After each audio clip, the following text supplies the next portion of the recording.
Godfa Yo. mushuti wawe The Ben wamenye ngo ibyamubayeho.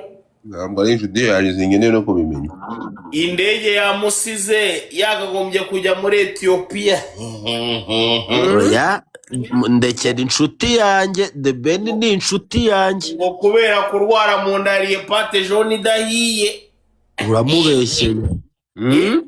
Uramubeshyeye. Amakuru arahari kabisa.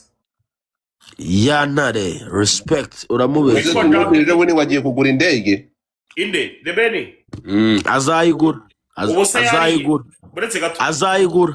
Ubuse yariye. Umwe mu bahanzi bakeya. Ubuse yariye. Uragira ngo arye iki koko kuri ya mwana yihaye je? Genda gake. Icyo muca guta. Oya ntacyo muca. Iriya stage. Oya no mu buzima busanzwe reka ngwire cyo kuri ikintu nzi kuri The Ben atari n'ibya stage je. Iriya stage The Ben buriya nubwo sometime wenda ashobora kuba huze nimugahuze n'iki ariko man nagara umwana mubi tu. Jewe ntago nshaka kugahuza nawe twigihonere yaho kugira ngo nzahure n'indyarya n'ibiki byose bizarorera ibyo ngibyo. Kuvuga kuri The Ben biratuma bamanura iriya ntare. Kuvuga kuri The Ben biratuma bamanuraho iriya ntare iri hariya hejuru. Zirakora umwaka ugira ngo yabikinaza. Gisaba mbabaje. Mubyuke tugende. Ntago nako je nukuri reka nkubwire. Ntago ari umwana mubi nukuri kandi ndabikubwiye. Gisa. Nta mwese umwana mubi. Gisa. Karame. Uje wibuka ko wowe urukumva? Ndakumva mukuru wanje. Uri muzuka.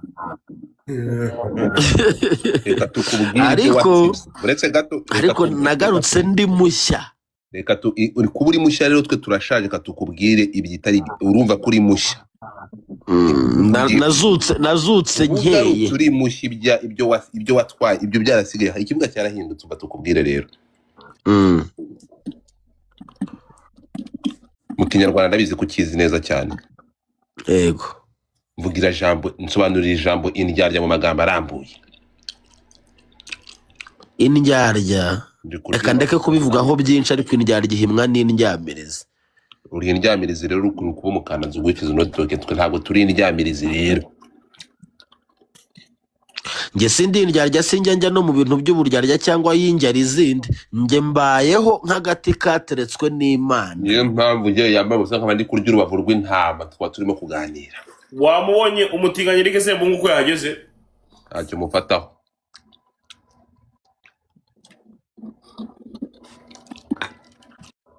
Cyakora mwabagabo mwe muri ntarumikwa. Tibaga ndagusabye ndakwinginze. Tibaga ako kantu ka basket ko nkunda gukina basket ko. Ndababujije nababwiye ko mu bantu muri buhamagare atari miryo zi. Gore nta gatima yankandaho nta kintu mufataho. Thank you shushu. Gore shiramo imbariga uzamuke. Urakoze cyane urandi ariko cyabara rero buriya. Tegereza urebe ibintu bigiye kwa mukanya bagiye kugukuma. None se ara streaming ati yavanye muri ntuzo urashyiramo isura yawe urafungura kamera. Nabibonye we. Streaming asebyo birandeba aramfatamo iki se bugu streaming. Guys ndimo na streaming mureke nkomeze nguma aho hanini. Guys ndimo na streaming mwuka byara. Guys ndimo na streaming mumfashe mbona streaming. Tibaga ndimo na streaming guys mundwaneho nguma ngaho uko ndi gustreaminga no kuri YouTube. Mundwaneho. Thank you shushu, I love you too. Mundwaneho bandi. Thank you. Guys mundwaneho. Hituvamo vuba. Imvira rya nyuma ngo mundwaneho.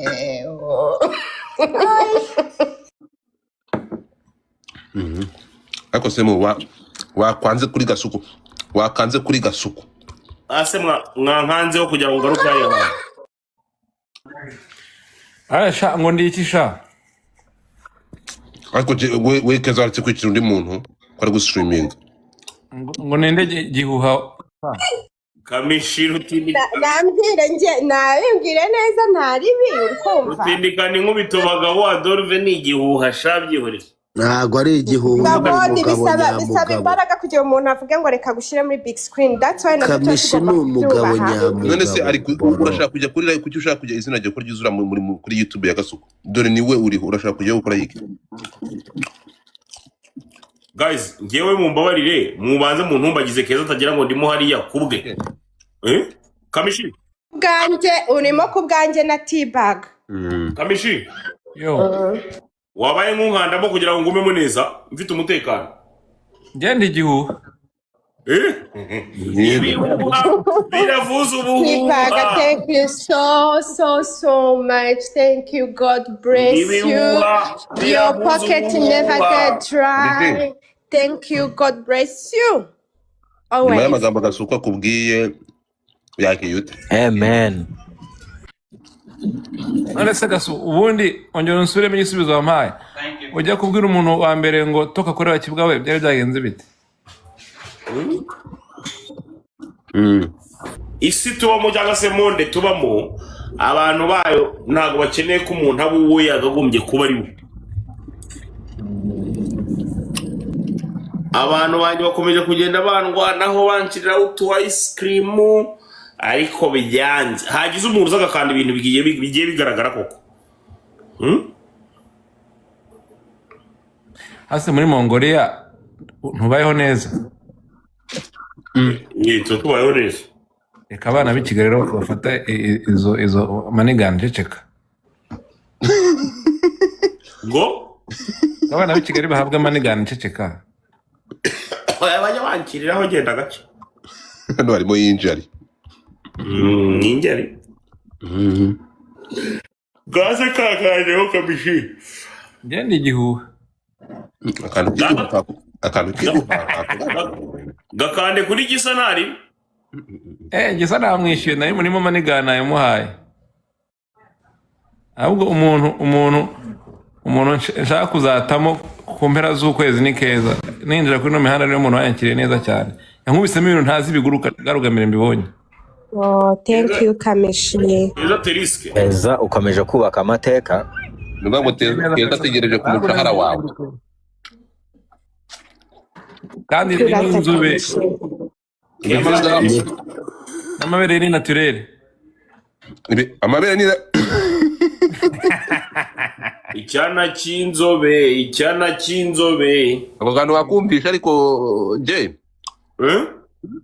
Kamishi atameza Keza byanga kubi amabere ya Keza ni naturere amabere ya Keza ni naturere ubwo abahungu ntibaratangira kuyonka kuyakoresha ya feke ubwo abahungu ntibaratangira kuyonka ntabwo ndimo ntabwo inyunguta amabere ntabwo ndi umuhungu nyine ntujya inyunguta amabere wavuze abahungu ko banyunguta amabere kandi ngende umugabo ntabwo ndi umuhungu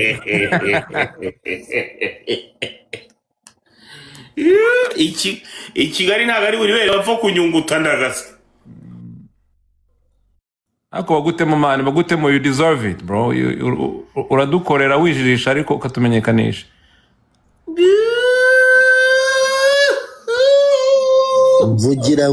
mvugira ngo sikamu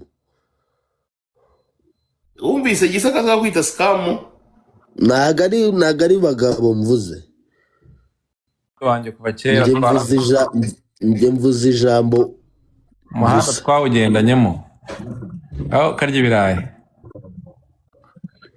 ntureba ariko baga wangejeje kuri 6 koko aho ngaho ni sawa cyane kabisa 6 ngeza muri 6 chill boy Kabeho Rwanda ubundi gihe wanankandaho n'ikigaragara garuduhetse Jackson asante sana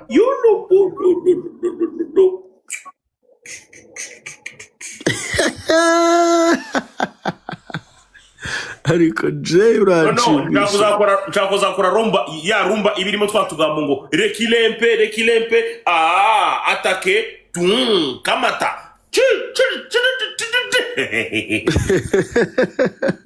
nshaka na zigi double 5 ariko nkeneye kugera ku bihumbi nka 7 guys Kamishi watangiye kujya wikorera za rumba nk'izo akaze neza abahanzi mwebwe njyewe ndi umupapa nta mupapa w'umuhanzi se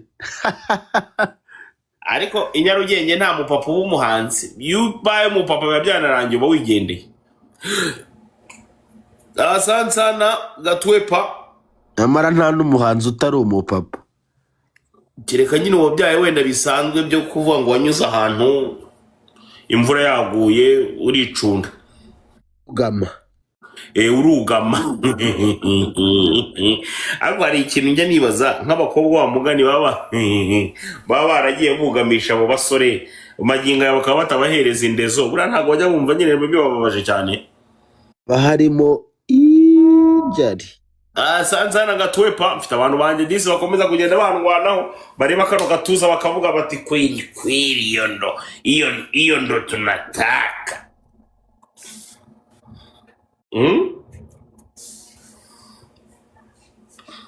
Niko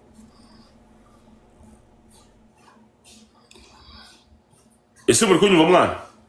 turi kukumva ariko ikintu kibabaje sura kizije turakumva. hano hari umuntu urumva Keza areba impamvu yagiye gutuma udastreaminga kubera agatima bro. Reba ahantu uri wese umukubitamo icyo bita mukuba rukoko uramurusha igihumbi. Ni ukuvuga ngo Keza God wajyaho kumamagara ko kwajya umbaza ngaho kuba gasuku kabirigera kuri tarante je namutije hariya oya umutize iki muvareho muri tarante ibya YouTube tubireke mukube winjire muri iyi skin tugahindura ikiganiro bya YouTube tubivemo.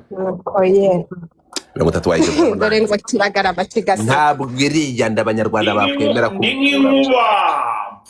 umwami w'ikirere mu murwa gera kuri 20 iyo mwagira gute nge niba murwa bakigiye bakanyurwa popopopo. ariko kuba mu Rwanda bisaba kugira ibikoroto. ese uri seriye ko ibyo bintu byo gustreaminga yabivamo arabivamo wegera kuri tano yo kwatabivamo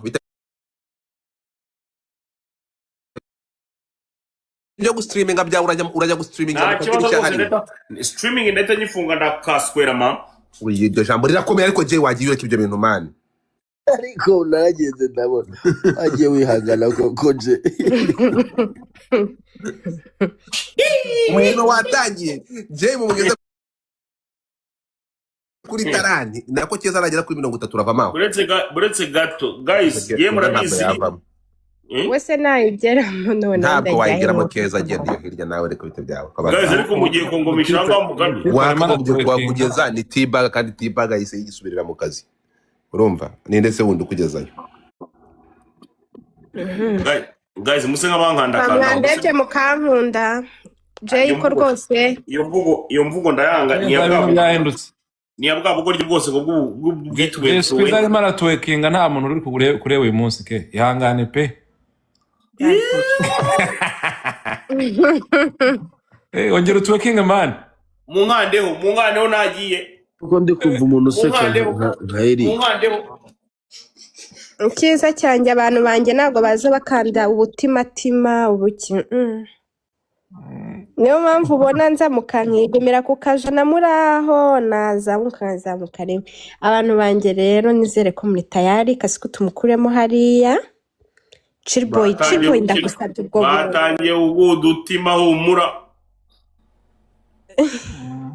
Chillboy n'umutima uyu muntu ngo negakwiye ari sawa ni sawa cyane guys je mwankanda kanzaho ibintu biremerera mwakomeza nkizamukira ku 2020 nkikomereza abantu bashaka gukanda bagukande ku mabere man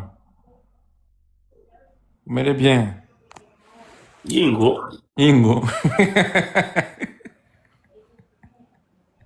ogukande no hari umuntu kamishi kubera ko thank you uyu ni ndo ntaye mundi era mukobwa mwiza isi Keza ntayemo Keza ni wowe ya ni njyewe shayamba ntararongoye pe ariko nararongoye ngo nta kintu twabivugaho Metro Games baramufunze oya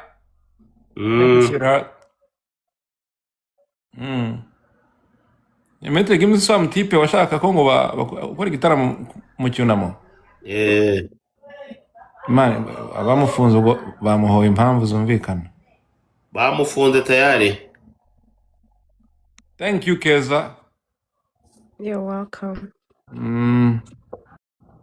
Ninzi Kigali nzakwitura pe. Rwose. Bamufungiye iki? Karibu. Yateraga inkunga imitwe yitwaje intwaro. Za FDL. Ubwo icyo ni icyaha gihanwa n'amategeko mpuzamahanga. Icyo ni icyaha gihanwa n'amategeko mpuzamahanga kabisa. Yakoreshaga nyine nk'amakampeni ngo bajye kugira. Are you serious? Iyo ni inkuru y'ukuri? Ko nicyo yafungiye. Keza uri sawa urumva? Uri sawa kabisa. Ako Keza ushobora kumukunda pe. Oya ibyo akora arabizi. Nkunda abantu bazi ibyo bakora. Ushobora kumukunda. Wowe wavuze n'iby'amabere ye. Reka nkubwire ikintu utazi buriya. Keza nawe mbakunda mu buryo bumwe. Muri abantu muzi icyo mukora kandi mukagikora koko. So that is hari abantu bari gupfa ubusa benshi ku isi.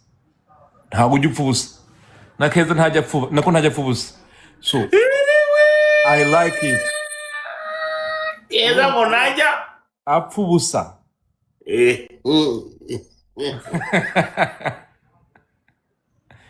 Alpha Africa gira ibikureba. Nge nabirebye ibyanjye. Najya apfubusa.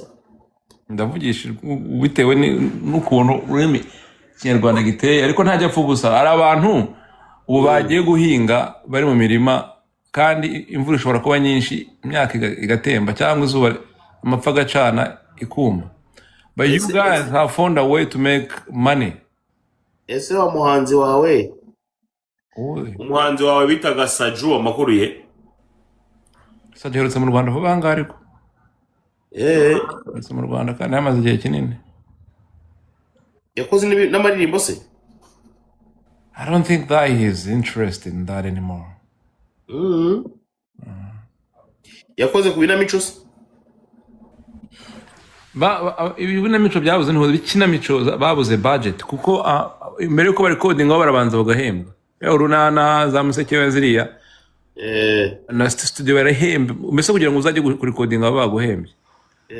Aje rero budget dahari bamukuzaho to. Faida ari Kigali mushake niba muri inshuti azagupesa. Inde? Abantu ngo niba ari 1000 thrones Gihanga arabaza mu Faida ari he. Ari Munyakabanda yaje kuruhuka. Saju yagira akarembo kamwe nakundaga bita ngo Overground. Akufite imyaka ingahe? 29. Cyo ni ikinyoma kuko umuntu uzi indirimbo uzi ni indirimbo ziruta Senderi. Zabase. Warimbye inkuba yasohotse Senderi atarazi Kigali. Oye inkuba ya 2010 Akada ni 2009 ahubwo ahari. Ahubwo arabana nabuze bana kandi barafite nusu. Asante sana Gatwepa, asante sana kabisa. Umuntu Gatwepa ko arenze no hema. Keza we. Kunyare tugende. Umvase Gatwepa asante sana hari umujama bitaga abajama bitaga Angel Voice b'Igikondo. Wewe urabazi ko wajya gutumira muri Star Forum? Ntabwo mbibuka arabahanzi natumiraga wenda namuzanye akaririmba namushimye bwacya nkamubura akagaruka nabonye umuhungu wa Jibris arimo arabagara za Karenge. Urumva Jibruce afitanye beef na Bruce Melody bafize na Bruce Melody ari munsi ye. Sinahoze yamuririmbiye Jibruce yaririmbye indirimbo bita ngo aranyigana asubiza Bruce Melody. Bruce Melody yaje muziki. Thank you Gatwepa. Nagabaringe waranyigana. Iyo ndirimbo yikoreye Melody. Arabanzi benshi barushaga Bruce Melody. Ariko niho ugomba kubonera ikintu bita mentality. Urugero nk'abandi babaji Bruce bamurushaga gisa bari ku rwego rumwe. Bruce Melody yagiraga ishyari gisa. Urumva ukuntu byari bikaze. Bruce Melody araza agasanga yigisa muri studio ngo wacyakira mukizana abakibi nkabona ko ababaye. Bruce Melody yahanganaga na Christopher ubona bari ku rwego rumwe. Sometimes ubona Christopher murenze. None se byaje kugenda bite nyine kugira ngo Bruce Melody abarenge? mu mutwe we nyine icyo ushaka ukigeraho iyo ugikoreye cyane. njye nuko ntari impari ubu noneho ndahari. Ariko birashoboka nabyo. Ibyo uvuze ni Kamichi Gisa yatangiye kunywa urumogi umureba. ntabwo nigeze mubona nk'urumogi. Kandi rwamufungiye.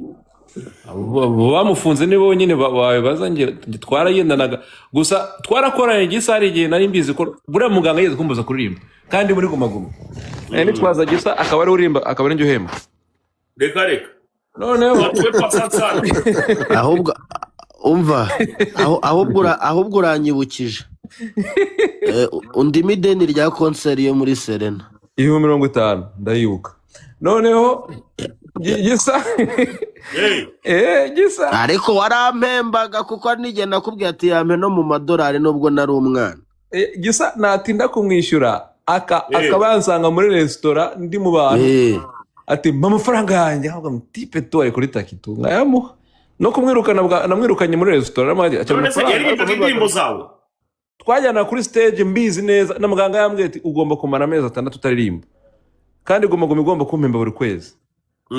Nkaya ndirimba duke ubundi bindi Gisa kabikora ariko ndimo nitakuma naririmbaga izanjye nkaririmba byose pfa kuba ari ukuririmba. Gisa nkamuhemba thank you Gatwe peace ahubwo Gisa bagukubitemo kabisa. Gisa Gatwe peace munemo uzuza ibyo 6 Gisa we kabisa. Gisa thank you Kamisha Karame ndamwundirimbira ku ndirimbo ya Kamishi ni mwabuzi negugutwi nkongorere ngutera imitoma negugutwi nkongorere ngutera imitoma ikeye gutitisha inguwesha agaciro mu mitoma gutitisha inguwesha agaciro mu mitoma irenze. Uramwumva aho ngaho none ibaza atarashyiramo urumogi rwe wallahi ukuntu byabaga bimeze. Buriya rero niba uri inshuti ntabwo usubiza umuntu inyuma aho yavuye ku bushake bwe. Yamwemera neza nawe arabizi ko mwemera bikomeye cyane. Bamutema bamutema kuko bamutema kuko arabizi. Icyiza nuko ibyo bintu byarangiranye na antikite. Yewe social media kuri muri apape aravuga ati ntabwo naza kuri stage ntari kumwe na Gisa. Ni ukuntu kwinjira nawe atabashaka ngo kuba yajya muri studio atari kumwe na Pafuji. Cyambere ni ukubana neza nicyo cyambere. None Kamishi umuntu bita Gibris wamwemeraga bingana iki? Yari afite knowledge ku muziki tutari dufite abantu benshi batari bafite nari mbizi ko turusha Gibris understand music kuturusha kandi namutwaye muri studio muhuza na Lick namubwira umva no muntu kunaririmba arusha abahanzi bose dufite muri Kigali. Aramwumva aririmba muri studio akora ibintu Lick aravuga ati ibintu birarenze ariko arambwira nta kintu azageraho tu.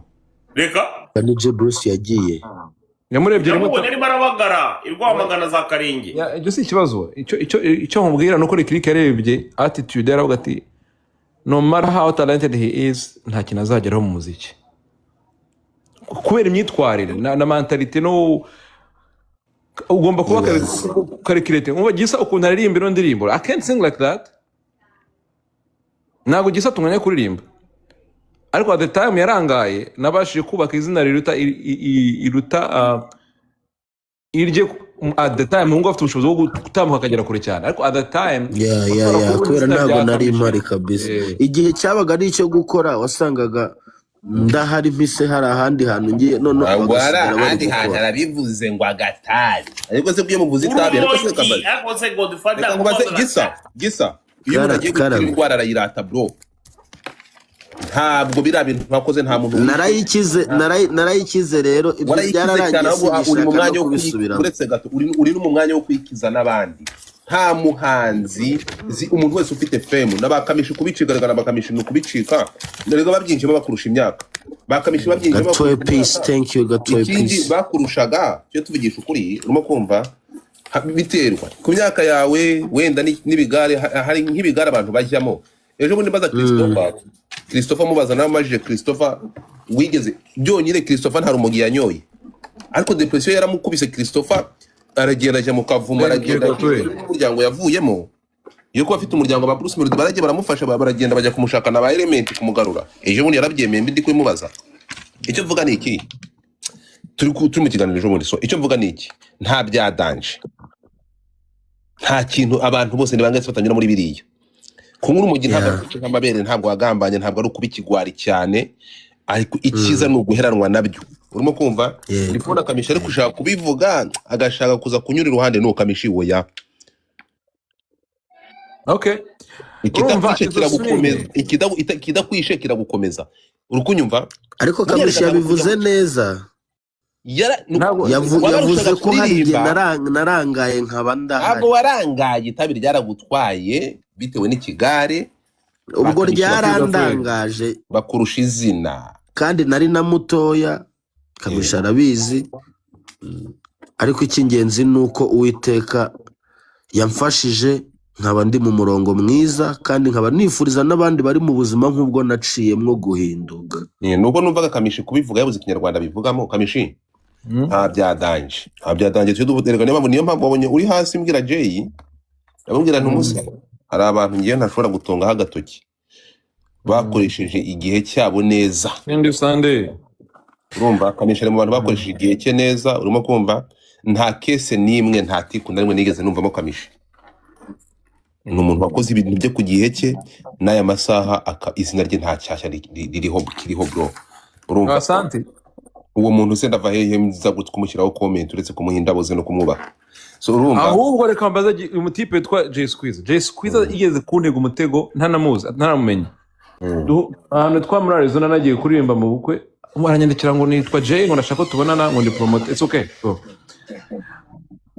nyuma abantu barambwira ati nugenda aragushwanyaguza nyuma ndamubaza bambwiye ko wari ugiye kuntega umutego wari kunteza ibibazo iyo duhura ariko nyuma twageze turahura sanga spirit ye nuko yijijisha spirit ye niyo gupromotinga abahanzi ntibazakubeshye spirit ya ko atagutega uwo mutego ukawitura mugende witonda ndamubaza washaka gukora iki arambwira ngo ndari gukubitira mu mavi njya nibaza wari gukora ibiki abantu barakubeshye mwana none uko ngo wajya gufata ngewe gusa umuntu wese njya kubaza kuko se yari kukubaza ukuntu mwafashe Priscilla mukamugeza muri Amerika mukamara ikirika kamuronga impano ye mukayizimya Godfa mbabarira wo kabyara we ikiriki n'umukozi w'Imana cyane mukamugorora muri ibyo bintu mwana mbabarira Priscilla nta munsi numwe ngiye Godfa nzakomeza kurira bakamisha bambita bagambanye umuhanzi wese uri muri Amerika uretse gato umuhanzi w'umunyarwanda wese especially baba region muri Amerika mwacecetse impano yuriya mwana ikagenda ikaziba bitewe n'umwe muri mwebwe mbabarira kabisa Imana izababaze Priscilla nta muhanzi w'umukobwa tugeze tugira umeze nka Priscilla Priscilla rega ngo asambana na Shafi n'umuti Shafi barasambana bya nyabyo baza Kamishi arabizi ibyo bintu arabizi kamwe nido mbaza njye narababonanye mbaza nyine babakubaze Godfather nambaza nkubaze iki si mwansobanurira gute ko abantu muri anga Priscilla ari he arahari nyine kanaguye ahari ari he atuye muri Mongolia aturanye n'uwo muti aturanye n'uwo muti urakoze cyane umva bambwira ikintu utaruzi kuva nagera hano sindahora n'uwo mukobwa wahura nawe gute nanamushatse n'igihe njya oya turamugutumye ahubwo namwandikiye indirimbo yitwa biremewe indirimbo yitwa biremewe urayizi ndayizi yewe indirimbo yitwa biremewe urayizi ndayizi none se yampaye amafaranga y'inyimwandikira umva Godfa abo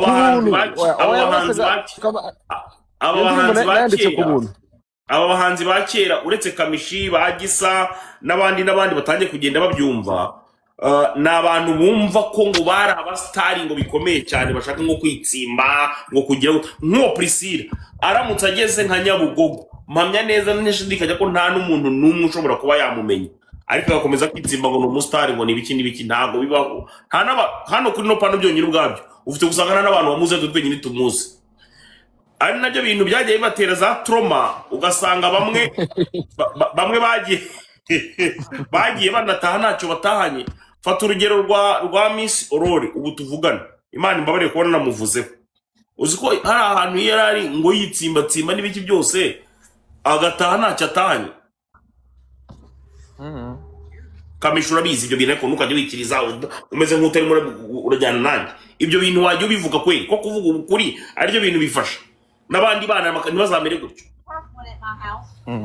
urumva hari mentalite twagenderagaho yuko kandi n'ubu ngubu nibyo umuntu wabuze umuntu utagaragara cyane yubahwa kurushaho, ariko icyo gihe ni mu gihe uri muri action uri guproducinga music uri busy. Ariko umuntu nkanjye wibera aha ngaha nzatakaza kugira interaction n'abantu se nta muziki ndi gukora, ahubwo muzananyibagirwa. Gusa kujyana na Priscilla niwe udashaka kubonana n'abantu. Igihe najya gushyingura mukuru wa Shafi muri Arizona hatuye, naramuhamagaye Kenai yamaze kwimukira muri Arizona. Ntabwo se yarimubwiye ngo iki Godfa hamaze imyaka myinshi cyane. Ikibazo rero ikintu njya mbakundira, urumva mureba gitera ntimurebe icyamuteye ibyo bintu. Muzamanze mumenye ni iyihe mpamvu Priscilla yishize mu kato ku buryo adashaka guhura n'umunyarwanda wari wese, especially mu bantu bakora umuziki. kandi bari kumwe na Shafi. Ariko bite byawe Shafi bari kumwe na Nina. Charlie niba bari kumwe se? Charlie si haba nawe? Abari kumwe na Shafi. Umva Jewe ndi kubwira ibintu nafashe umwanya, niba ari abantu urabizi Lick ni imfura, Lick ndamukunda, Lick ni umunyamahoro, urukumva Lick ni umunyamahoro, nta kibazo mfitanye nawe. Lick ni umwana mwiza, ni umuntu utuje, yisubiye none ubu muri iyi minsi yisubire no muri ntuza muri yakurikiye Meddy barajyanye, ni ntunsige ni magara twagiye tubyemeranyeho. Ariko noneho Kamishi uyu mwana kubona ibi bintu bishobora kumubaho mu gaceceka. Ngwiki igisubizo cyiza kiri tekinike cya gihanzi. Urankuganye guhe? Simusuzuguye, hari abandi bahanzi bameze gutyo. Nkuko yakubwiye ngo Queen Cha ntabwo ajyaga muri studio atari kumwe na Puff G. Nanjye niyo ibyo niyandikiye ntabwo nashaka kubiririmba ngo mbisore ntabanje kuvugisha Gisa cyangwa Puff G. Kubera connection afite n'umuziki ntari ku rwego rwayo, ariko nkabanze icyo nshaka kandi nkagikora nkakigeraho. Priscilla rero nawe ni umuntu ufite ijwi ryiza cyane, binyerera ukabyumva kabisa ukavuga uti nuko bigomba gusoundinga, ariko afite zero capacity yo creatinga melody or lyrics. Bisaba ngo ubimwandikire ubimuririmbire abisubiremo kukurusha nko ntaga bivuze neza muri ya mvugo yacu Godfather. Ibyo nshaka kuvuga urukumva ngo kuvuga ngo witwa Princess Priscilla ni bwenge buke. Oya ntabwo nkwemerera Jay, urabizi ko niba kuvuga kuri Priscilla ni umuntu uretse gato birenga no kumufana nkamukunda by'amarangamutima. Sigaho ndakubujije, niyo mpamvu ukunda Keza ukunze cyane. Uretse gato sigaho ndakubujije mu bana bafite ikinyabupfura n'uyu munsi. Jay uramwana w'umukobwa ni umukobwa utarigeze wiyandarika. Kanze ngubwire Kamishi arewe uretse gato uragira ngo ntangire nturike, uragira ngo ntangire nturike. Kamishi arabizi ibyo mubahanzi Kamishi arabizi mu buretse gato mu bahanzi twigiye mu bahanzi kazi twagize urukumva. Yahuye n'ibiza nk'iby'abandi bose byo kumva ko mu mahanga ariho hari ubuzima. Godfather yendo baza abantu bakubwire ngo ibyabereye Beni boretse na Beni boretse impano nyinshi cyane. Kira kintu cyo gutoroka nicyo cyatumye bakamisha amasaha bari bwota amatsimbi. Ambwira ngo mwemuretse iki ni ikibazo ngewe, iki ni ikibazo gikomeye mugomba kumenya. Abantu kugeza amasaha bashagi bakabaye baririmbana bakamishi. Ngo ni bande batorotse Beni na Meddy batagiye ngo abantu bumve baragenda bayifotoza mu Kigali. None reba ni nakaye keza kavuyeyo. Si Kamisha ya masaha Kamishi ibaze Kamishi aza kuba kiri Kigali. Abageze tuvugisha ukuri, abasigaye Kigali dore nibo bari kubaka za Nyarutarama. Abangaba najya ku depression avugaga nari kuba nkariho. bigenze bite? sava bien ngo Oya shaka ikintu kiri positive uvuga, ariko ntukaze nabi. ngo yanjye nta kibazo, ntabwo ngiye nkivuga ibyo bintu reka. Okay. So guys, mumbabarire mu nkande numvise bagiye kuvuga ngo bagiye gutangira gufunga iyi ngiyi mu nkande ngeze ku 2020. Ako amafaranga urayakeneye. ako se nk'iyo utangiye kugaruka mu mafaranga biba bitagaragara neza. Some blague no kuri. Okay. Jya uvuga ngo amacoin. Ayo makuru. Kandi amakoini ni indege. Ayo makoini urayakeneye. Robert wakiyongoje ukankanda ho mwana. Mu nkanda yo nigirije ku 20. Ese gasu gift wanyemereye ko natarayibona. Umura. L'argent fait le bonheur. Umudukunda. L'argent fait le bonheur. L'argent fait le bonheur. Ariko ikibazo nuko sheri wakubwiye ngo natarayibona. Nanjye namusabye nibura basikuzareka kayishyira ku itako. Iki gift? Tatouage. Okay.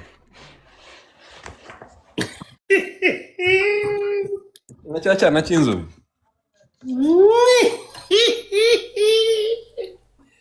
Icyana cy'inzobe ikeneye muganga.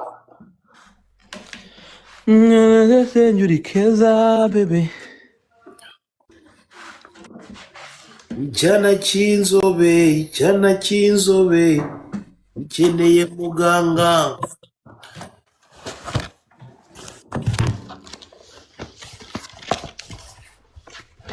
Utumya ngaye man kuko uzi indirimbo za kera cyane. Ariko indirimbo za kera cyane uvuga nizi. Nkuba. Nkubwo indi ndirimbo. Bohoka si umwe nyirimbe sinayibasha nibwo tukibuka. Reka. Ari indi noneho bita ngo y'umujama nakundaga byatari bitaga Saint P the Gangster. Nanu baracyasohora. Hari n'undi bita dusakume mwami dusukume mana dukize karandi shaka kuduhamana dusakume mwana turakwinginze mana. Uramuzi? Oya. Bamwitaga mana. Ndamwibuka izina. Urashaje wagira ngo wakoze muri Star Forum. Star Forum nayumvaga bikomeye cyane ariko. Nayumvaga nyine bikomeye cyane. Njya nibuka kera ari nubwo bajyaga bahamagara umuntu ahita kugira ngo kamishi ugahita umukupa direct. Amazina ntabwo ari meza man. Wahita umukupa direct kabisa. Ni nawe nafatiye amazina yawe Rutindikana inkubito bagabo Adolphe. Ashaka gutandukanya ibikeneye gutandukanwa. Umunyamuziki n'umunyamakuru ni biba bikeneye gutandukanwa tu. No nakundaga umuntu bitaga kuri Contact FM uwo bitaga MCP wamamaye. Uziko ari kuri no mihanda ariko? Ari hano? Yanyweye urumogi ni wasimbuye gisa. Zanze muguteza. Ndakamwohereje. Bamwita wamamaye bomaye. Skizi rero namweberaga byatari. Skizi we ni n'umuntu wanjye. Keza umuntu we yabaye wanyara. Keza yaje hano. Keza bagukubita yaganitsa. Sande ni umuntu we. Sande. Sande ngo Sande ntabwo byabaye kuri Sande ariko uzi kufata Sande ugafata Sande aho ni wakera. Amishi. Yo. Sande uwo yari uwake. Sande niwe bitaga igitenge kera. Guteze. Yitwaga igitenge yari afite company yitwa igitenge nawe yari uwa kera. Keza ni imfura shaho. Ariko Keza ushaka kumufite irari ry'umubiri atari gusa. Ngewe nkunda abantu beza. Sawa rero. Keza ni Sandefu. Sawa nyine. Naramukurikiranye cyagiye ko ntago nari muzi nagiye kuri YouTube ndamureba ndabiganiro bye. Ndavuga yo kwa muntu umustar. Utangira kubona ko harimo disconnection hagati yanjye na tele. Ibiganiro byanjye uzabigenza ute? Keza ejo yankoreye umuti mba numva kumuvuga nshobora kuza gukoreramo amakosa reka mbyihorere.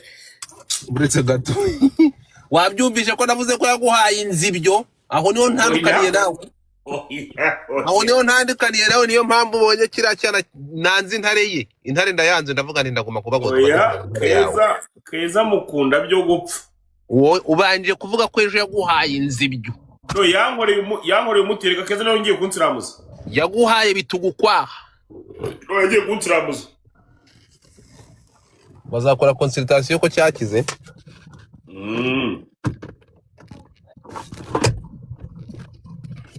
keza kucyo wagiye gusiramuza undi mwana kandi bavuga ko igitsina kidasiramu ari cyo cyiza.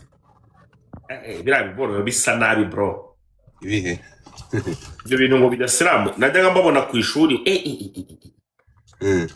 umuntu ameze nk'ugendana mu kongoti ya Kiroko Defense. Oyazi bagameze nk'abagendana mu kongoti ya Kiroko Defense.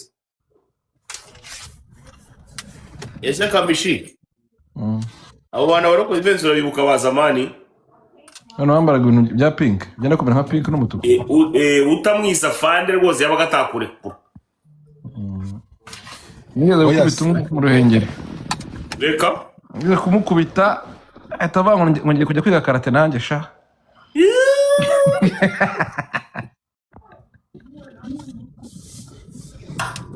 ariko hari ibyo wita gukubita Kamishi, hari ibyo wita gukubita no gukorera umuntu urugomo. Ubwo mwamukoreye urugomo? Oya niwe waduhohoteye yadusanzwe twicaye dutera imigeri turi abana self defense. bamukoreye ibyo yakorewe na Muyoboke n'abayingana mu Ruhengeri. Ese mu Ruhengeri ko abahanzi bagezeyo barwana? Sinzi tu.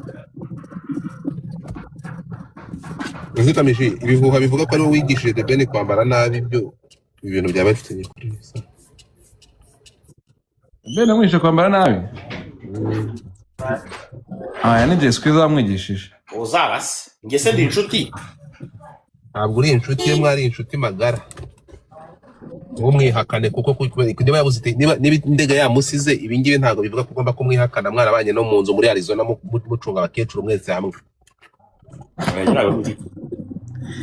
Jay Squeezer man yangiriye neza. Ngo nabimenye se. Oya naje Arizona urambwira uti butuje papa ibintu bigiye gushya. Kandi ngiye gushiramo ayanjye. Oya se. Nanjye kwashiramo arambwira ati buretse gato nyuma y'icyumweru ibintu barabihisha. Abantu barahiye. Ariko Kamishi. Kamishi. Gute ko mwafasha umwana w'umunyamasize mugafata amafaranga ye mukayakoresha mukajya mujya kuririmbira umugore we mu rugo. Umunyamasisi yanze ko dukorana. Jay Squeezer yagerageje kumuza nawe biranga ndabyibuka. Yes. Kamishi. Mbabaragiye umwiza ukuri. Ko njya numva story ngo y'ukuntu umuherwe bita Cobra wa Cadillac yigeze gucapa manager w'ibihe byose Muyoboke nginkiza akavagari mu matama mu buryo bukomeye cyane. Ibyo bintu byabayeho ubizi cyangwa nawe warabyumvise nkuko nanjye nabyumvise? Ntabwo iyo story ntabwo nyiza ariko ntabwo byantungura uriya mutipe kumurakaza biroroshye. Ari aggressive? Oya kumurakaza biroroshye kandi yari afite confidence kandi akomoka muri generation itatwumva neza. Rero babinzanye hejo bundi ngiye kumuvugaho ku bintu ari gukorera utundi tubari mu mujyi wa Kigali. Bavuga ngo kuri Cobra ngo ni nko kuvuga ku gihugu. Ndamubwira nti n'utari we God batane muzaze kunkangisha imiringa inkovu z'imiringa. Kuvuga kuri Cobra se ni igiki mu Rwanda kitashobora kuvugwaho huizihe. Aguje ngibyo God batawabinzanaho. Ariko ngo yigeze gutakura manager Muyoboke ng'ebane nyinshi. Ibyo ni bya manager turi generation cyacu dashobora kuzana ibyo bintu byo gukangisha abantu ngo wabahoye igihugu. Warakiboye se bapapa ntibaguye muri urwo rugamba ariko bite byanyu. Dukomeze. Byagenze bite ngo ibyo rugiye kuvuga? Ibyo rugiye kuvuga ngo byagenze bite? Sinabirangije se nagiye kuvuga ama message turuka impande yose mu mpande zose z'igihugu. Bati Godifa dugiye kuvuga ku muntu utavugwaho ntabwo Cobra bamuvugaho. Ntiyo byagenze bite? Aturiye yabohoye igihugu ntiwibeshye ubwo wahita urahinduka inyangarwanda. Nabivugiye byatumye bivugira icyo. Ariko nabonye ari umugabo muzima naramubonye ngewe nagiye kuri hoteli ye. Umugabo muzima icyo nashobora gukora Jay urabona Faxman uyu nguyu? Udashobotse uri aho ngaho gutyo simple individu nkajya aha. Nagiye ahantu umuntu adusutse. Namuvugaho amakuru adafite gihamya, sinamuvugaho ibihuha, sinamuhimbira. Kamishi ari uyu.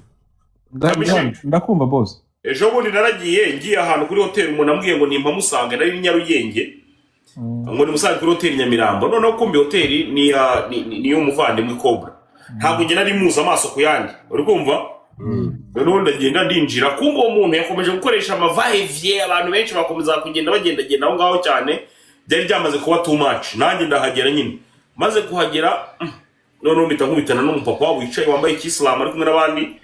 abaravuze ngo ese ko mwakomeje kugenda mubwira ntese ko ariko ngewe nyagera data buca ntabwo nari nzi ko nawe nyirakabari nta nubwo nari nzi ko ari nawe wenyine noneho tugezeyo nyine tubonanye n'uwo muntu ndamaze ko hari umuntu wari utuhagaritse hariya ahita anahamagara ako kanya ahamagara uwo muntu atari ko ibyo bintu ntabwo ari sawa n'ibiki byose noneho umuntu aramwisobanuraho n'ibiki byose birarangira ariko numva uburyo ahise acururukamo yamubwiraga mu ijwi rikomeye acururutsemo numva nyine ashobora kuba ari umugabo mwiza noneho abantu bahita bambwira ati buriya Cobra yatakuye manager Muyoboke eba akabagarikazo ni ibinyoma.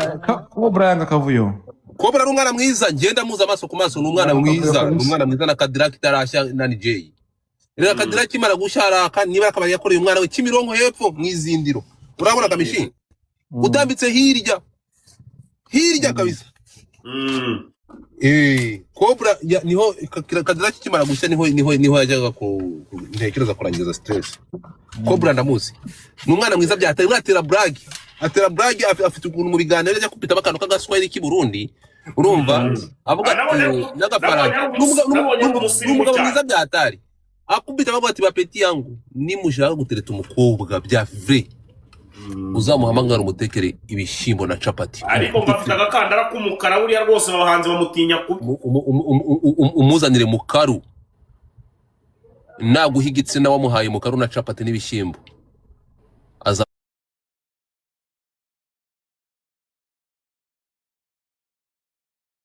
yewe namenye mu buzima ikintu cya uzi cyo ndicyo ibyo ntago bikora ku makuru yanjye mfitiye ikizibiti ntari kwakiuzinga umuntu ari kubeshyera umuntu nobody ibintu ndavuga kuri coach Gael mubabona coach Gael Godfa